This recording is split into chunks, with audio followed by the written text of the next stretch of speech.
Well, I would first like to thank Donald McNabb and Warren Moon for talking about number 7 revolutionizing the game.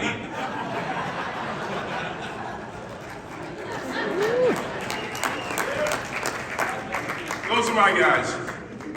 Matt, thank you very much. This is an incredible evening, and I am humbled and honored to be recognized in the National Quarterback Club Hall of Fame. It is utterly amazing. I was in Washington in 1985 and 86 when this club started. Probably one of the few people that was there when that club started. It's grown in an incredible way. Don, you and your team, your staff have done a magnificent job of honoring the game and, of course, supporting philanthropy, which I'll get to a little bit later.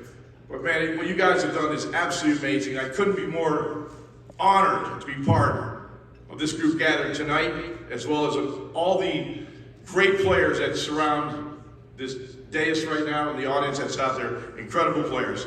I'm humbled and honored by that. There are so many things I would talk about, but it will take too long. But I couldn't say thanks to enough people who believed in me, like all the other guys that are in this Hall of Fame. And what Malachi's doing, what Bo's doing, congratulations to Bo and Malachi. The sacrifice other people made for me and for us that are in this Hall of Fame. And it always starts with family. It always starts with family. And I was blessed. I grew up in a suburb of Buffalo, New York called Lackawanna, New York, where 21,000 people every morning carried their lunch bucket to work. It was Bethlehem Steel. It's a steel town. And the majority of my family worked at Bethlehem Steel. That's how they made their living. And my family didn't want that for me. They wanted me to move to bigger and better heights. And I was an athlete, and they pushed me in that direction. So I'm so grateful to my mom and my dad and my brother and sister for leading me in that direction. I was a football wonk. I loved football. I was 10 years old. I had season tickets to the Buffalo Bills, alone, by myself, section 23, row 13C3. And folks, this is going back to 1961. So my memory's still pretty good. That's the kind of football fan I was. I loved the game. Brad talked about how he loved the feel of football, call the plays. That's all part of what we are. And I knew I wanted to play football. For some crazy reason, that's what I wanted to do. I was drafted by the St. Louis Cardinals coming out of high school. I didn't care. I loved baseball, but I wanted to play football. It's what I wanted to do. And I'm so thankful to my parents and my family for guiding me and being with me along. For all of us that you hear from Donovan and Warren and Matt, and I'm sure from Steve and the guys in the past here, hey, it's a bumpy road, man, playing quarterback. Hey, it's a bitch when you got 70,000 people on your ass. Hey, you walk in that huddle and 70,000 people are booing. And you got to walk in the huddle and say, I got this. All right? Tom, we know what Philly's like. What have you done lately? Lately is the next play.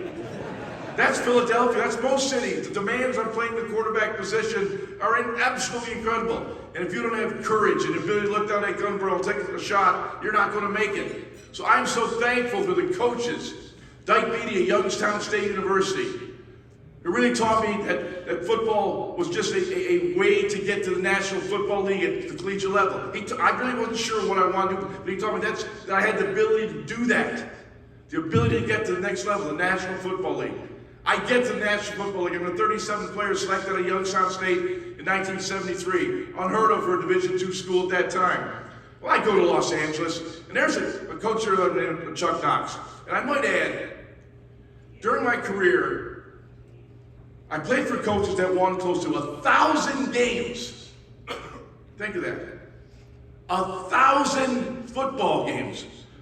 So I was taught by the very, very best in the National Football League. The very best. I'm this snot-nosed kid coming out of Youngstown State University at Steeltown, Youngstown, from Lackawanna, New York at Steeltown. I'm in Tinseltown now. Man, I'm in LA. I'm gonna come and tear it up out here at the Coliseum. Hey, I'm gonna own this city. I'm gonna own this team. Well, man, the first day I come to Chuck Knox, our coach. What an unbelievable guy. Just an unbelievable person, not only as a football coach, but as a humble man who cared about his players more than just being football players. I sat in his office, and he used the word commitment probably 1,000 times. Ron, you got to be committed. I don't want to hear that bullshit that everyone tells you. No, you got to be. It's not 8 hours. It's not 10 hours a day. Yeah, you're gonna hear all these other quarterbacks and players say, "Well, we're the first one in and we're the last one out." That's BS. I mean, he made it real clear. If you want to make it, if you want to be a member of the Los Angeles Rams, a team in the National Football League, you better be committed. 365 days a year, 24 hours a day. That's what it takes to be successful. Every person on these walls, every person in the Quarterback Club Hall of Fame has made that commitment to be successful. I learned that. One of those coaches that had won 1,000 games, close to 1,000 games. I come to Philadelphia. Who's my coach there? I'm thankful for all these guys. Dick Vermeil. Man, Hall of Famer, Dick Vermeil. You know what I learned from Coach? Every day. Hard work and discipline.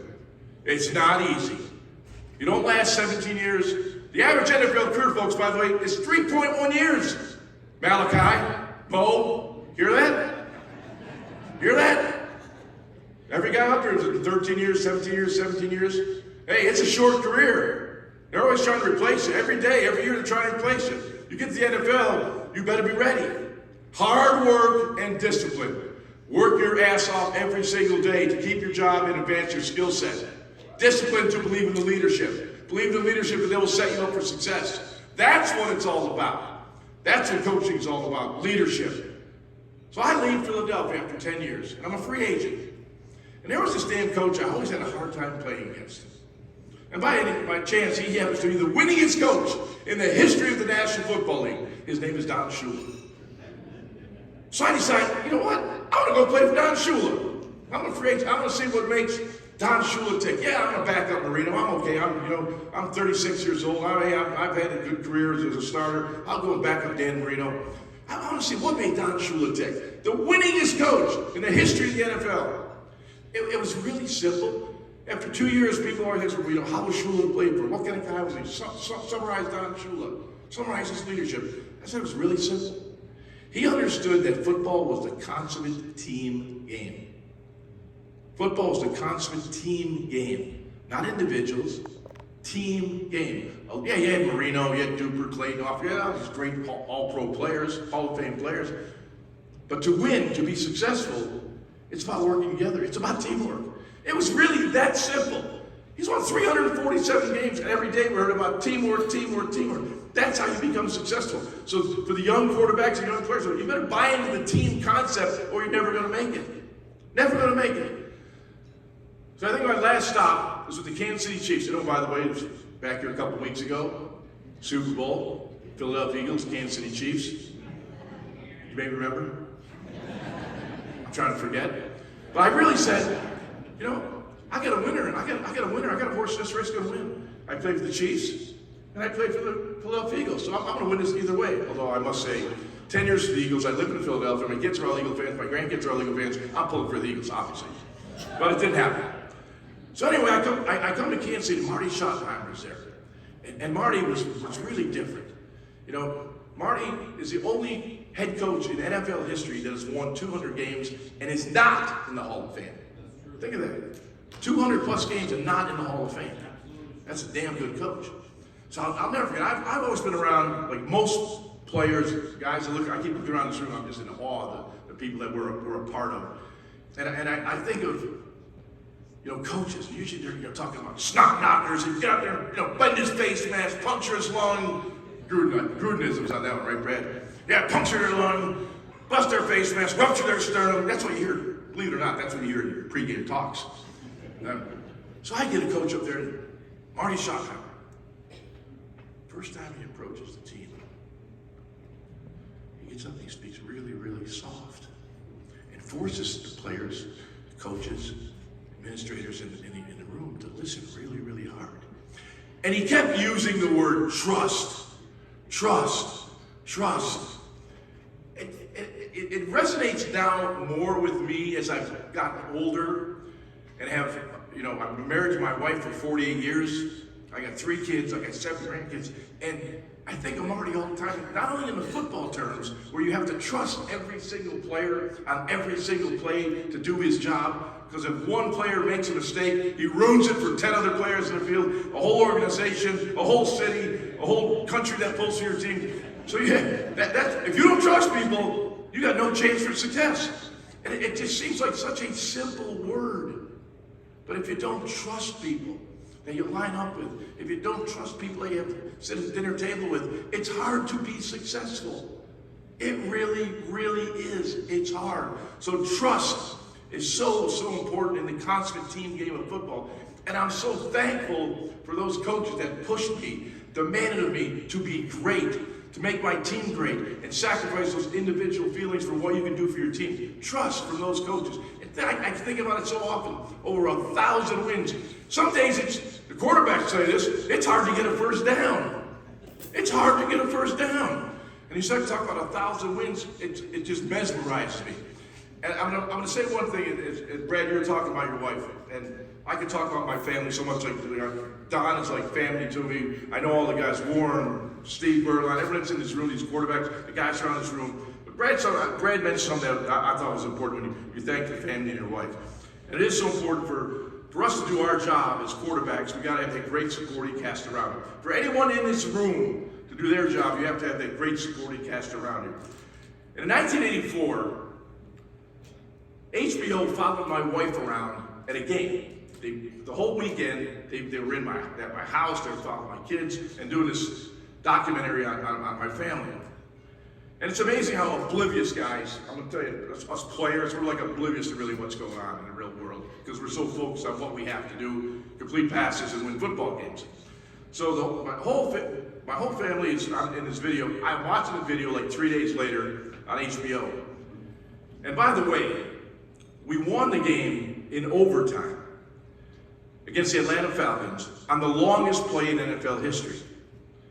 99 yards, 2 feet, 11 inches. Touchdown pass to Mike Quick. And as Brad was rattling off play calls, the play call was firm 8-18 flat check. It's amazing, just like 40 years later, I still remember the damn play. You know, every quarterback here can still call their offense if you ask them to play. So I dropped back 5 steps. Ball comes out 2.1 seconds. Mike Quick puts his foot in the ground at 12 yards. Ball's right there in the money, 19 yards. Splits the corner, splits the safety, perfectly timed play. So I'm watching the HBO special. And my kids are in the stands, and my wife is not there. I'm going, damn! She missed the longest play in NFL history, okay? That was me! So it moves on about 30 seconds later, and she is walking around. She's out in the corridor. She couldn't watch. So she's going, she knew we're at the 1 yard line. She goes, come on, Ron, 99 yards. Come on, Ron, 99 yards. She'd peek in the tunnel and walk around like the next one. She'd peek in the tunnel. And I hit the ball 99 yards, 2 feet, 11 inches. I didn't realize, she didn't even see it. But she called it. And that was the most important part. So what the wives go through, what the families go through is absolutely amazing. And that's why when I think of any success I've had, it's directly proportionate to the people that I've surrounded myself with. And I try to be very careful, not only in sports, but in business, of surrounding yourself with the right people. And in wrapping this up, I think philanthropy is so critical. I really do. And Matt, thank you for mentioning the Jaws Youth Playbook and the Ditka Cigar Party that we have at the Super Bowl every year. We raise money. And we raise money and we want to give back. And the Jaws Youth Playbook has raised over $7 million for at-risk kids in our community. And I want to give some love to Michael Vick.